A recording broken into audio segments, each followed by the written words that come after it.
वो आता है हमारे पास सब्सक्रिप्शन मैनेजर। यानी किस तरीके से हम यहाँ पर सब्सक्रिप्शन मैनेजर का यूज कर सकते हैं। जैसे अगर हम इस मशीन में देखें जो हमारी सर्वर मशीन है, सो आई थिंक यहाँ पे मेरे पास रेपोजिटरी अवेलेबल नहीं है, इस repo list and then enter. So no repository available, कोई भी रेपोजिटरी अवेलेबल नहीं है। यानी अगर मैं यहाँ पर कुछ भी इंस्टॉल करना चाहता हूँ यानी स्पेस HTTPD, तो इंस्टॉल नहीं हो सकती क्योंकि कोई भी रेपोजिटरी अवेलेबल नहीं है। तो हमें नीड है रेपोजिटरी। अब अगर आपको याद हो तो मैंने पीछे भी बताया था कि हमारे पास यहाँ पर ls space etc and yum dot repos dot D के अंदर यहाँ पर एक फाइल अवेलेबल होती है रेडिट डॉट रेपो। इसके अंदर एंट्री कैसी होती है जब आप सब्सक्रिप्शन को ऐड करते हो। तो ठीक है, मेरे पास सब्सक्रिप्शन अवेलेबल नहीं है, बट रेडिट की साइट पे जाके अगर आप अकाउंट अपना क्रिएट करते हो, जैसा शायद आपने भी किया था स्टार्टिंग में जब आपने आईएसओ इंस्टॉल डाउनलोड की थी। तो ये आईएसओ डाउनलोड करने के लिए हमने एक वहां पे अपना जो अकाउंट है वो क्रिएट किया था, उसी अकाउंट को मैं यहाँ पे यूज करने वाला हूँ।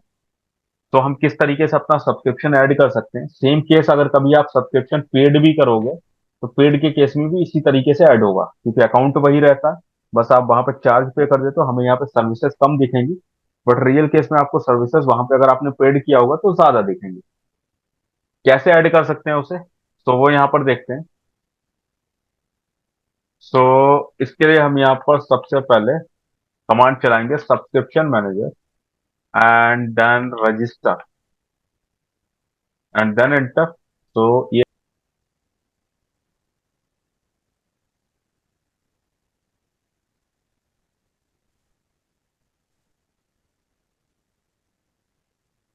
तो it should be correct.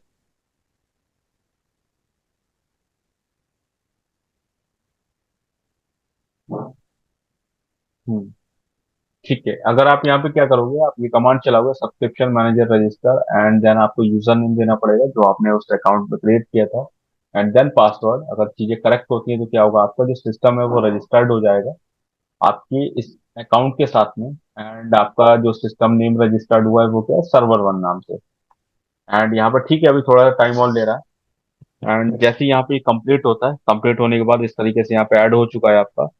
And subscription add होने के बाद अभी यहाँ पे चेक करता हूँ मैं कि मेरा सब्सक्रिप्शन अभी वर्किंग में है या फिर नहीं है। सो क्योंकि सब्सक्रिप्शन जब आप अकाउंट क्रिएट करते हो सो आपको 1 ईयर के लिए मिलता है, बट आई थिंक अभी जो ये क्रिएट हो रहे हैं, पहले यहाँ पर कई सर्विसेज आपको देते थे free of cost, but I think अब जो नए अकाउंट्स हैं उसमें ये नहीं भी देते हैं। तो मैं यहाँ पे चेक करता हूँ कि मेरे साथ अभी यहाँ पे क्या क्या अवेलेबल है। सो इसके लिए मैं यहाँ पे क्या करूंगा, subscription manager and list and hyphen hyphen available, ये कमांड जैसे मैं यहाँ पर रन कराऊंगा तो मुझे यहाँ पे मेरी जो सर्विसेज मुझे मिली हुई है इस अकाउंट के साथ में वो सारी दिखनी चाहिए। So let it be run. Okay, so अभी मैं यहाँ पर देखता हूँ। So where is the starting point. Okay, so मैंने यहाँ पर क्या अवेलेबल सब्सक्रिप्शन में मुझे दिखा रहा है कि मेरा सब्सक्रिप्शन नेम, मेरे पास यहाँ पर ये सब्सक्रिप्शन अवेलेबल है, Reddit developer subscription for individuals, Reddit beta, Reddit enterprise Linux US, ये सारे सब्सक्रिप्शन जो है मुझे फ्री ऑफ कॉस्ट मिले हुए हैं मेरे अकाउंट के साथ में। एंड इसके अलावा मुझे यहाँ पर इसका SKU नंबर दिखा रहा है। यहाँ पर मुझे दिखा रहा है कि सर्विस लेवल मेरा क्या है कि यहाँ पर सेल्फ सपोर्ट है, क्योंकि फ्री ऑफ कॉस्ट हो तो सेल्फ सपोर्ट है। अगर आपने पेड किया होता है इसके लिए रेडिट को तो रेडिट आपको सपोर्ट देता है एंड आपको कम्युनिटी सपोर्ट मिलता है। But now I have only self support with free account and users development test and subscription type standard. And if I will scroll down so I have one more subscription type, and that is the Red Hat Beta Access and available for unlimited, and service level is also self support and subscription type is standard। Right, मेरे पास यहाँ पे दो subscription के जो name है वो available है यहाँ पर मेनली, दो सब्सक्रिप्शन के टाइप अवेलेबल हैं। सो मैं यहाँ पर कोई भी सब्सक्रिप्शन को जो है अपने सिस्टम के साथ ऐड करके देख सकता हूँ। तो मैं यहाँ पर जो ऐड करके देखता हूँ वो मैं यहाँ पर देखता हूँ कौन सा, ये वाला देखते हैं, डेवलपमेंट एंड टेस्ट वाला।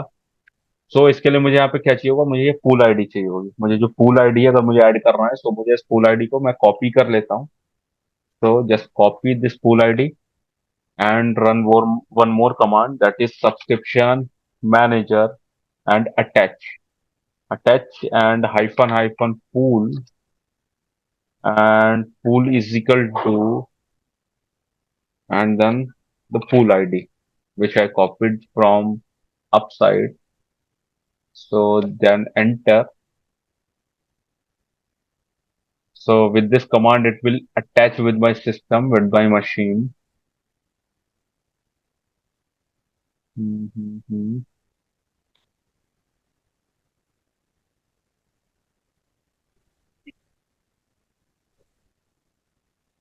So let it be attached.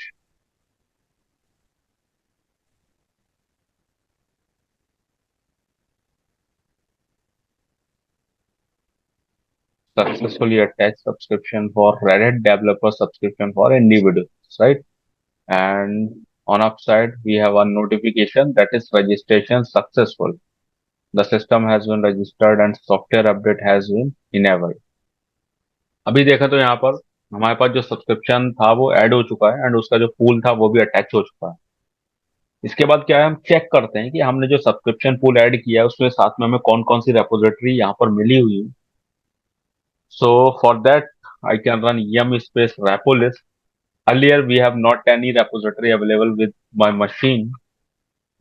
If I see upside, so yum install httpd and yum repo list, right? So we have not any repository available earlier.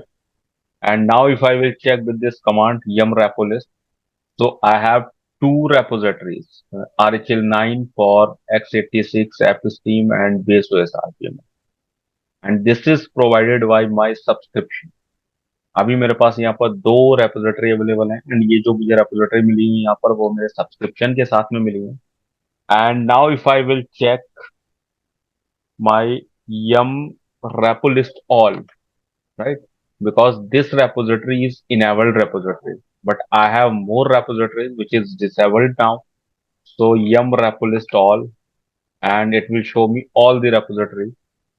So I have multiple repositories available, right? यहाँ पे आप देखोगे मेरे पास बहुत सारी repository and mostly जो है वो मेरे पास क्या है, सारे डिसेबल कंडीशन में। मैं इन सबको इनेबल कर सकता हूँ अगर मुझे इसकी नीड होती है। एंड यहाँ पर सिर्फ मेरे पास जो दो रेपोजिटरी हैं वही इनेबल है, जो आपको यहाँ दिख रही है ये वाली, ये इनेबल है। बाकी सारी मेरे पास क्या है, डिसेबल। मुझे नीड होती है मैं यहाँ पर किसी को भी इनेबल कर सकता हूँ। एंड अभी मैं यहाँ पर अगर चेक करूँ किसी भी पैकेज को इंस्टॉल करके, जो अर्लियर जब हम कर रहे थे यहाँ पर तो HTTPD पैकेज इंस्टॉल नहीं हो पा रहा था, but now if I will try to install HTTPD package, so yum install HTTPD, so it should be installed. So it is just checking with available repositories. So let it be checked.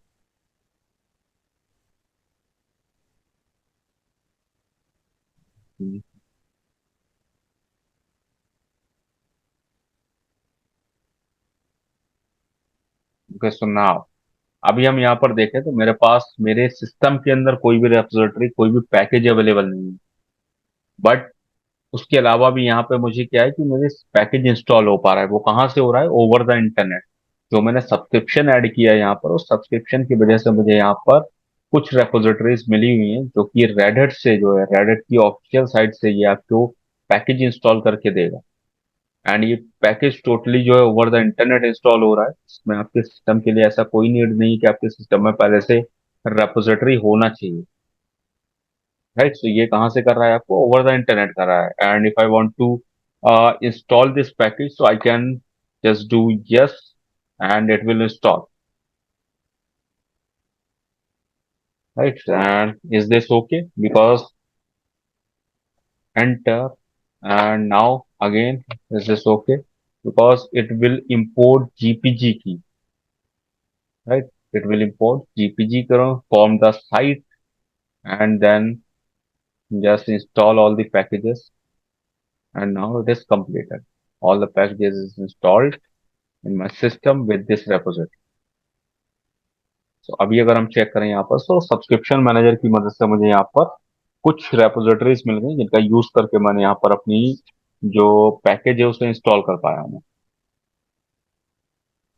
ठीक, बताओ इतना।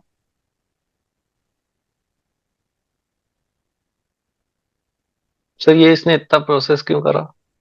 कौन सा वाला? ये last वाला process GPG की, जैसे यंग से हम लोग कर रहे थे तो हाँ देखो, हम उसमें डायरेक्ट हो जा रहा था ना। नहीं नहीं, डायरेक्ट में हम क्या कर रहे थे, हम जीपीजी की इजिकल टू जीरो कर रहे थे, अगर याद हो। याद है ना, जो हम यहाँ पे जीपीजी की कर रहे थे, हम यहाँ पे जीरो कर रहे थे, ये रिमोट रैपो, ये देखो ये जीपीजी की जीरो कर रहा हाँ, जीपीजी चेक जीरो था। कर हाँ, रहा था। हम चेक करवा ही नहीं रहे थे क्योंकि हमारे पास जीपीजी की थी नहीं। ठीक है, जीपीजी क्या है, हर पैकेज की एक की होती है। पैकेज की मीन्स क्या है, वहां पर अगर आप चेक करवाना चाहते हो कि पैकेज आपका वैलिड है या फिर नहीं, सो उसके लिए उसकी की होती है। अगर हमारे पास की होती है, सो हम की भी डाउनलोड कर सकते हैं ओवर द इंटरनेट। अगर हमारे पास की है तो हम चेक करवा सकते हैं, बट हमने यहाँ जीरो कर दिया, दैट मीन्स हमने उसे बाईपास कर दिया। वो चेक नहीं कर रहा था।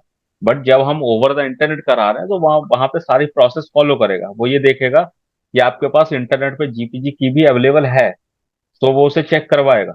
जैसे इन्होंने क्या किया, इन्होंने यहाँ पे पहले वैलिडेट किया कि इन्हें कौन कौन से पैकेज डाउनलोड करने हैं। डाउनलोड किए। डाउनलोड करने के बाद यहाँ पर इन्होंने क्या किया, यहाँ पर जीपीजी को इंपोर्ट किया। राइट, इंपोर्ट किया इन्होंने ओवर द इंटरनेट, इन्हें की मिल गई। एंड उसके बाद क्या किया इन्होंने, की इंपोर्टेड सक्सेसफुली। एंड जीपीजी की को बाद में इन्होंने क्या किया, यहाँ पर वैलिडेट किया सक्सेसफुल। एंड देन फिर इन्होंने इंस्टॉल करवाया। राइट, तो जीपीजी की मतलब क्या हो गया ना, कि आपके सिस्टम में, जैसे अगर आपने विंडो में सुना हो, तो विंडो में सर्टिफिकेट्स होते हैं। शायद अगर आपने सुने हो, अगर नहीं सुने हो तो हो सकता है ना सुने, कि वो सर्वर लेवल पे आते हैं।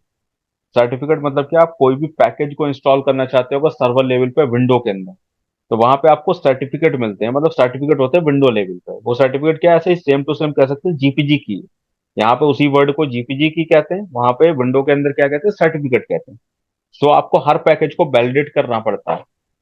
एंड वैलिडेट करने के बाद आप उसे इंस्टॉल कर सकते हो। सो सेम थिंग यहाँ पे है। अगर आपके पास जीपीजी की अवेलेबल है, सो ठीक है, आप पैकेज को वैलिडेट करवा सकते हो। अगर नहीं है तो आप जीपीजी की इजिकल टू जीरो कर सकते हो, तो वो उसे बाईपास कर देगा। ठीक, बताओ समझ अभी। गया था। ठीक है।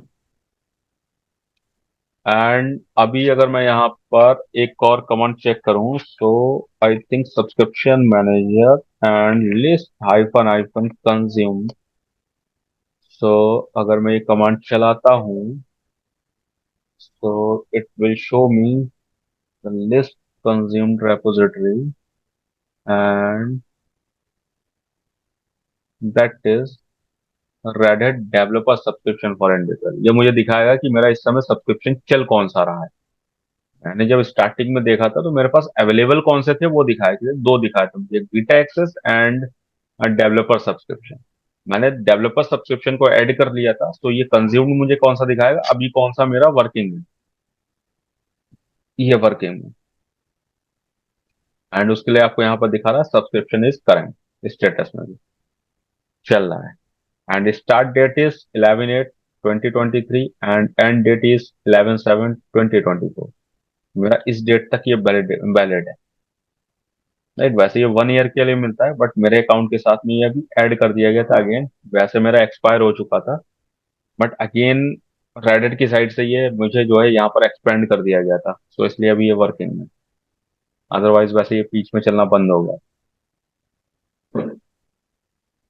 ठीक, तो अगर आप प्रैक्टिस करो तो एक बार चेक करके देखना, हो सकता है, आई थिंक आपको भी इसके साथ में मिला हो।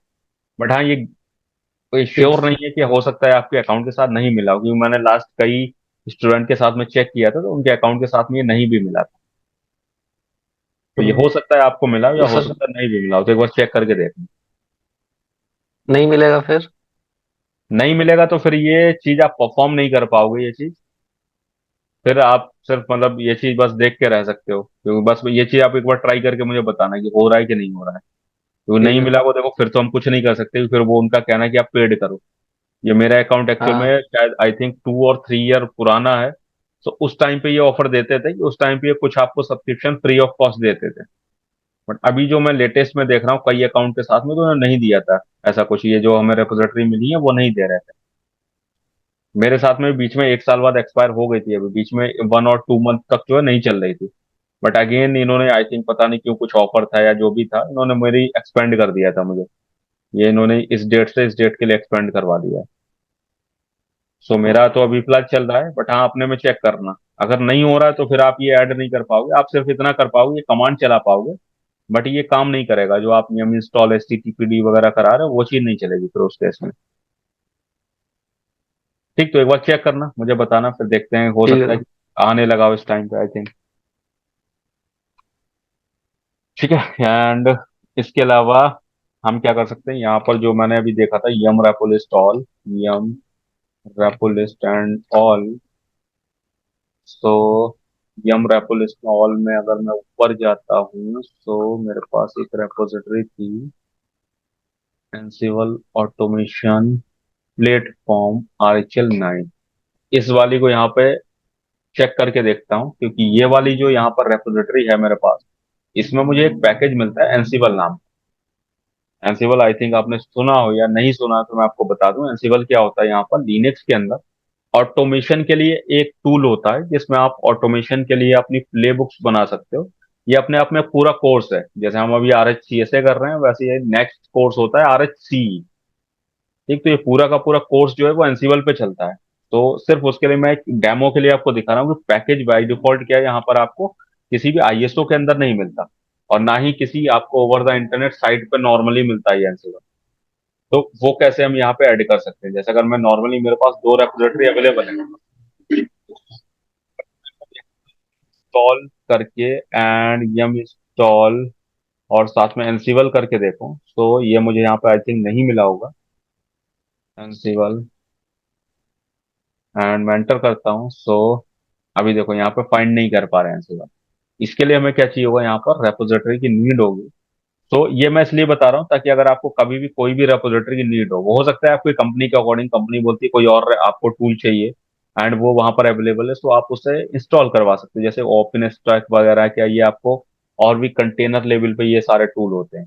तो बाय डिफॉल्ट हमें तो नीड नहीं होती, हमारे कोर्स के लिए इसकी कोई जरूरत नहीं है, बट हाँ, इन फ्यूचर अगर आप और ज्यादा आगे जाते हो तो वहां पे नीड पड़ सकती है। सो इस सेम तरीके से करेंगे हम, जैसे मैं एनसिबल को ऐड करने वाला हूँ, सो मैं इस पैकेज का नाम यहाँ से कॉपी कर लेता हूँ, ताकि जब हम इसे ऐड करें सो यूज कर पाए। सो हम ये वाली जो रेपोजिटरी है उसे यूज करने वाले हैं। So for that I will just use yum space, I think hyphen config. But I think ये वाला जो पैकेज में, ये जो कमांड मैं यूज कर रहा हूँ, वो कमांड यहाँ पे चलेगी नहीं शायद, क्योंकि मुझे इसके लिए आई थिंक कुछ पैकेज चाहिए होता है। तो जस्ट चेक करके देखते हैं कि चलती है या नहीं चलती। Yum hyphen config hyphen manager space hyphen enable space and then the name of repository, then just enter, so command not found. Right, yum config manager command नहीं चल रही है, सो हमें यहाँ पे नीड क्या है, सबसे पहले ये जानना पड़ेगा ये कमांड चलती किसकी वजह से है। सो यहाँ पर जैसे कि मैंने पीछे भी कमांड आपको बताई थी, देखो उस कमांड की जरूरत हमें अभी यहाँ पे पड़ने वाली है। So that was yum space and yum what provides, right, what provides, and then yum hyphen config hyphen manager and just enter। तो ये मुझे क्या बताएगा, ये कमांड जो है वो मुझे किस पैकेज से रन होती है। सो ये कमांड जो रन होती है वो इस पैकेज से रन होती है। राइट, यानी कि अगर मैं इस पैकेज को इंस्टॉल कर लूँ, सो मैं इस कमांड को यहाँ पर चला पाऊँ। ठीक है। सो मैं इसे यहाँ पर, मेरे पास इसके इतने सारे वर्जन अवेलेबल हैं, मैं इनमें से कोई भी इंस्टॉल करवा सकता हूँ। तो लेटेस्ट को ही कर लेते हैं जो लेटेस्ट है। So yum hyphen utils and just copy it and then install it. So yum space install and just paste it. Oh, it is not copied. So just copy it again. Just C Control V. Okay, and then enter. So press Y to install and then upgrading, clean up।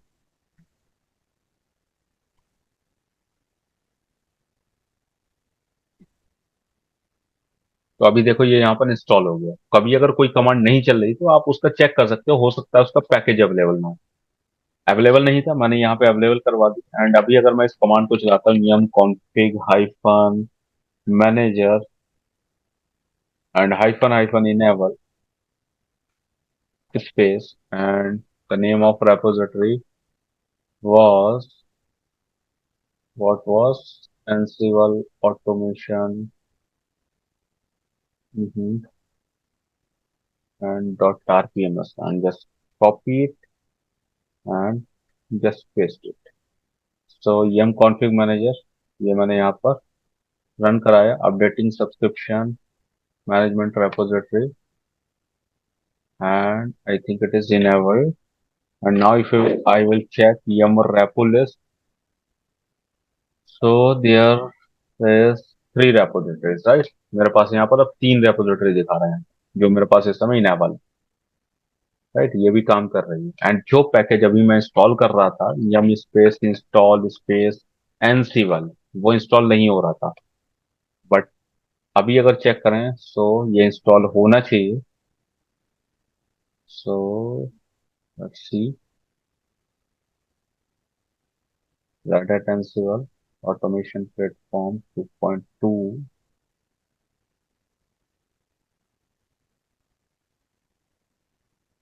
And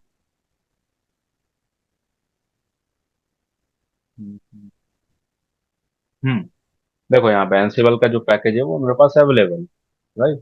अभी अगर हम देखें तो यहाँ पे ये कहाँ से आ रहा है आपको, एनसीवल ऑटोमेशन जो हमने अभी ऐड की है वहां से आ रहा है। कुछ जो इसकी डिपेंडेंसी है वो मेरे पास एप स्टीम में अवेलेबल है, एंड कुछ मेरे पास यहाँ पर बेस ओएस में भी अवेलेबल है, और कुछ जो मैंने अभी यहाँ पे एनसीबल ऑटोमेशन की है वहाँ पे भी अवेलेबल है। मतलब ये तीनों जो रेपोजिटरी है उन्हें यूज करके यहाँ पे हो रहा है। तो अगर मैं इसे इंस्टॉल कर देता हूँ, so it will be install and just enter. So by means yes, so it is just installing.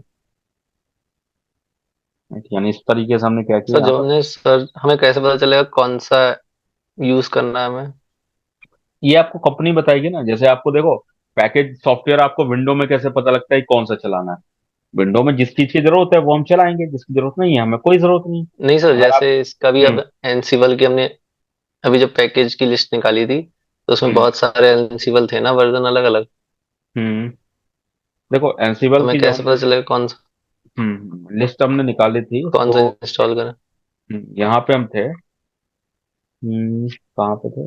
Ansible automation, ये यहाँ पे थे हम, राइट? तो कभी भी देखो पहला रूल यस। तो ये क्या है, यहाँ पर आपके पास जो पैकेज होंगे, ठीक, वो पैकेज क्या होते हैं यहाँ पर इस तरीके से होते हैं, आरपीएमएस करके।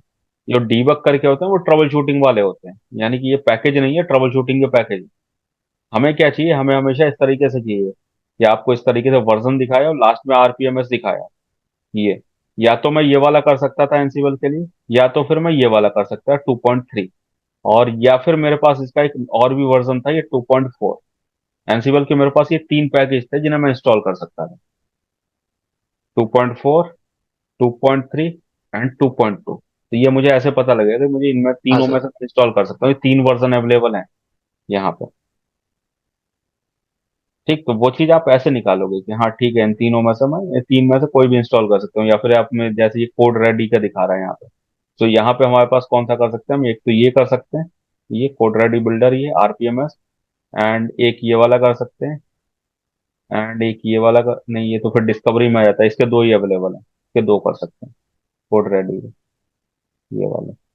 ठीक है, सो हम यहाँ पे देख रहे थे कि हम किस तरीके से इनेबल कर सकते हैं अपनी किसी भी रेपोजिटरी को जो कि बाय डिफॉल्ट डिसेबल है।